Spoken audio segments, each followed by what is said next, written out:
नमस्कार दोस्तों। आज के इस वीडियो में हम आपको बताने जा रहे हैं सलमान खान के साथ साये की तरह रहने वाले उनके बॉडीगार्ड शेरा के बारे में। दरअसल शेरा के पिता की मौत कैंसर की बीमारी से हो गई है। वहीं खबरों में आगे आपको बताएंगे कि राजधानी दिल्ली में हुमा कुरैशी के चचेरे भाई की हुई हत्या, पार्किंग विवाद से खूनी वारदात तक की पूरी कहानी। तो इस वीडियो के अंत तक ये दोनों खबरें जानने के लिए आप हमारे साथ बने रहिएगा। शुरुआत करते हैं शेरा के साथ। शेरा यानी गुरमीत सिंह जॉली सलमान खान के बॉडीगार्ड और भाई जैसे दोस्त हैं। उनकी जिंदगी की कहानी मेहनत, जुनून और हाल ही में उनके पिता के निधन के दर्द से भरी हुई है। शेरा का जन्म मुंबई के एक मिडिल क्लास सिख परिवार में हुआ था। उनके पिता सुंदर सिंह जॉली काफ़ी मेहनती इंसान थे, जिन्होंने शेरा को हमेशा मेहनत और ईमानदारी की सीख दी। बचपन में घर की माली हालत बहुत अच्छी नहीं थी। शेरा को छोटी उम्र से ही जिम्मेदारी उठानी पड़ी। 1980 के दशक में उन्होंने बॉडी बिल्डिंग की दुनिया में कदम रख दिया। उस वक्त बॉडी बिल्डिंग कोई बड़ा प्रोफेशन नहीं था, लेकिन शेरा का जुनून अलग था। 1987 में उन्होंने मिस्टर मुंबई जूनियर का खिताब जीता और 1988 में मिस्टर महाराष्ट्र जूनियर में वो रनर अप रहे। ये जीत छोटी थी, लेकिन शेरा की मेहनत का सबूत थी। पैसे की कमी की वजह से कई बार उन्हें जिम और डाइट के लिए उधार भी लेना पड़ा, लेकिन उन्होंने हार नहीं मानी। शेरा की फिजिकल स्ट्रेंथ और बेबाक अंदाज ने धीरे धीरे लोगों का ध्यान उनकी तरफ खींचना शुरू किया। शेरा की जिंदगी में असली टर्निंग पॉइंट 1990 के दशक में आया, जब उनकी मुलाकात सलमान खान के भाई सुहेल खान से हुई। सुहेल उस वक्त एक फिल्म की शूटिंग कर रहे थे और सेट पर कुछ बवाल हो गया था। सलमान की सिक्योरिटी के लिए एक भरोसेमंद और ताकतवर इंसान चाहिए था। सोहेल ने शेरा की फिटनेस और हिम्मत देखकर उन्हें सलमान की सिक्योरिटी का जिम्मा सौंप दिया। 1995 में शेरा ने सलमान के साथ काम करना शुरू किया और तब से वो उनके साथ साये की तरह साथ में है। शेरा कहते हैं कि मैं सरदार हूं, सलमान भाई पठान हैं और हमारी जोड़ी बस यूं ही जम गई है। शुरुआत में ये रिश्ता प्रोफेशनल था, लेकिन धीरे धीरे ये गहरी दोस्ती में बदल गया। सलमान के लिए शेरा सिर्फ बॉडीगार्ड नहीं है, बल्कि उनकी फैमिली का हिस्सा है। शेरा और सलमान का रिश्ता बॉलीवुड में एक मिसाल की तरह है। 30 सालों से ज़्यादा वक्त शेरा ने सलमान के साथ गुजारा है।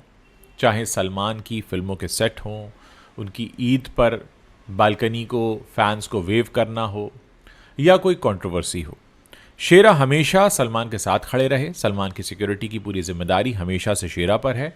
वो कहते हैं, जब तक मैं हूं भाई को कोई टेंशन नहीं। सलमान भी शेरा को उतना ही मानते हैं। उन्होंने शेरा के बेटे टाइगर को बॉलीवुड में लॉन्च करने का वादा किया है। 2011 में सलमान ने शेरा से इंस्पायर्ड होकर बॉडीगार्ड फिल्म बनाई, जिसमें करीना कपूर के साथ उनका किरदार शेरा की जिंदगी से मिलता जुलता था। सलमान की हर मुश्किल में, चाहे वो हिट एंड रन केस रहा हो या बिश्नोई गैंग की धमकियां रही हों, शेरा ने कभी उनका साथ नहीं छोड़ा। दोनों का ये भाईचारा फैंस को भी खूब पसंद है। शेरा ने सिर्फ सलमान की सिक्योरिटी तक खुद को सीमित नहीं रखा, बल्कि उन्होंने अपनी एक सिक्योरिटी फर्म शुरू की है, जिसका नाम है टाइगर सिक्योरिटीज, जो आज बॉलीवुड की सबसे भरोसेमंद सिक्योरिटी एजेंसीज में से एक है।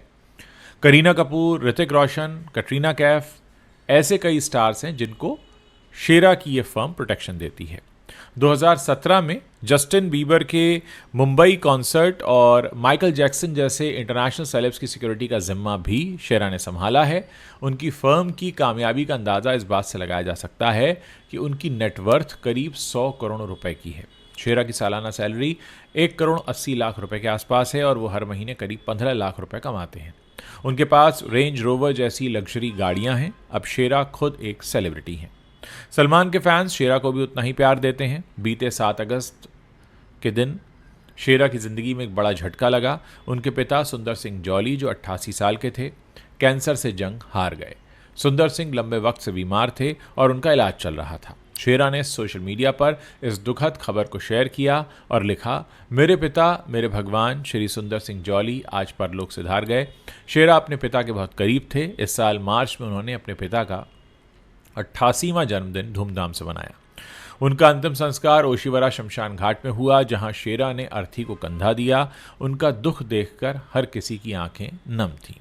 शेरा के इस दुख भरे समय में सलमान खान उनके साथ मजबूती से खड़े रहे। 7 अगस्त की देर रात सलमान खान शेरा के घर the park luxury residence Oshiwara पहुंचे।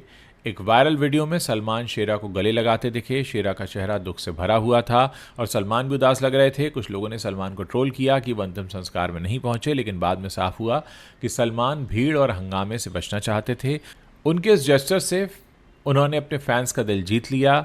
शेरा की पॉपुलैरिटी का अंदाज़ा इस बात से लगाया जा सकता है कि उनके पिता की निधन की खबर सुनते ही सलमान के फैंस ने भी उस पर दुख जताया। अब बात करते हैं अगली बड़ी खबर की। बात करेंगे हुमा कुरैशी के कज़न की निर्मम हत्या के बारे में।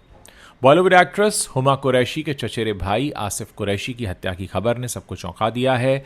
दिल्ली के निजामुद्दीन इलाके में 7 अगस्त की रात एक छोटे से पार्किंग विवाद ने इतना खतरनाक मोड़ ले लिया कि एक जिंदगी ही खत्म हो गई। इस घटना का सीसीटीवी फुटेज सामने आया है और दिल्ली पुलिस ने 2 आरोपियों को गिरफ्तार कर लिया है। 7 अगस्त की रात करीब 10:30 बजे दिल्ली के निजामुद्दीन इलाके में जंगपुरा भोगल लेन में 42 साल के आसिफ कुरैशी अपने घर के बाहर थे। आसिफ, जो कि चिकन बिजनेस चलाते थे, उन्होंने देखा कि उनके घर के मेन गेट के सामने 2 पड़ोसियों ने अपने स्कूटर पार्क किए हुए थे। ये कोई नई बात नहीं थी। आसिफ की पत्नी शहनाज ने बताया कि इन पड़ोसियों के साथ पहले भी पार्किंग को लेकर झगड़ा विवाद हो चुका था। आसिफ ने उनसे स्कूटर हटाने को कहा ताकि घर का रास्ता बंद ना हो। बस यहीं से बात बिगड़ गई।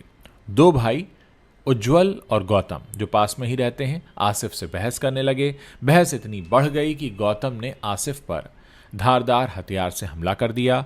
सीसीटीवी फुटेज में साफ दिखता है कि उनके पड़ोसी उज्जवल ने आसिफ की कॉलर पकड़ी और फिर दोनों भाइयों ने मिलकर उन पर वार किए। आसिफ के सीने में गहरी चोट लगी और वो खून से लथपथ हो गए।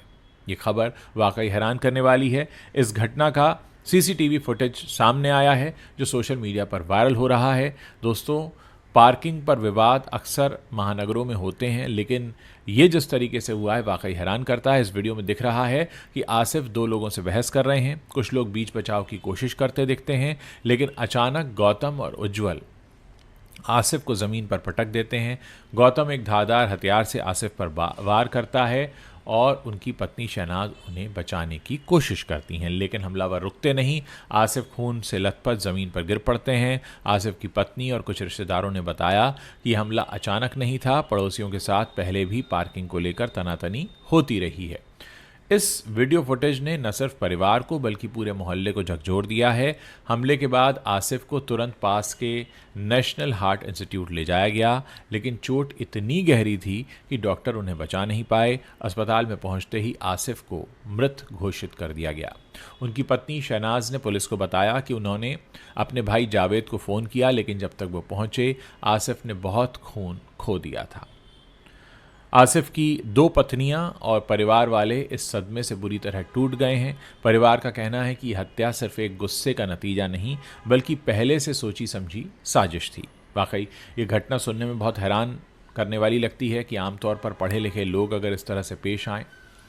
कहा यह जा रहा है कि हुमा कुरैशी के पिता सलीम कुरैशी, जो दिल्ली में मशहूर सलीम्स रेस्टोरेंट चेन के मालिक हैं, उन्होंने इस घटना पर गहरा दुख जताया है। उन्होंने कहा कि 2 लड़कों ने स्कूटर हमारे घर के गेट के सामने खड़ा किया था। आसिफ ने बस इतना कहा कि इसे हटा लो, रास्ता बंद हो रहा है। इस बात पर बहस तेज़ हुई और फिर दोनों ने मिलकर मेरे भतीजे को ख़त्म कर दिया। सलीम साहब का गुस्सा और दुख उनकी बातों में साफ झलक रहा था। आसिफ की पत्नी शहनाज ने भी कहा कि मेरे पति को जानबूझकर मारा गया। ये लोग पहले भी झगड़ा कर चुके थे। परिवार का मानना है कि यह हादसा नहीं बल्कि एक सुनियोजित वारदात थी। पुलिस ने दोनों आरोपियों उज्जवल और गौतम को गिरफ्तार कर लिया है। दोनों भाई हैं और आसिफ के घर से कुछ ही मीटर दूर रहते हैं। वाकई इस तरह की घटनाएं जब होती हैं बहुत हैरान करती हैं। अगर पढ़े लिखे सभ्य समाज में ऐसी घटनाएं होने लगें तो एक सवाल तो ज़रूर उठता है कि हम किस तरह के समाज का हिस्सा हैं। पुलिस के मुताबिक गौतम ड्रग एडिक्ट है और मोहल्ले में अपने बुरे बर्ताव के लिए जाना जाता है। वो अक्सर झगड़ों में पड़ता रहता है।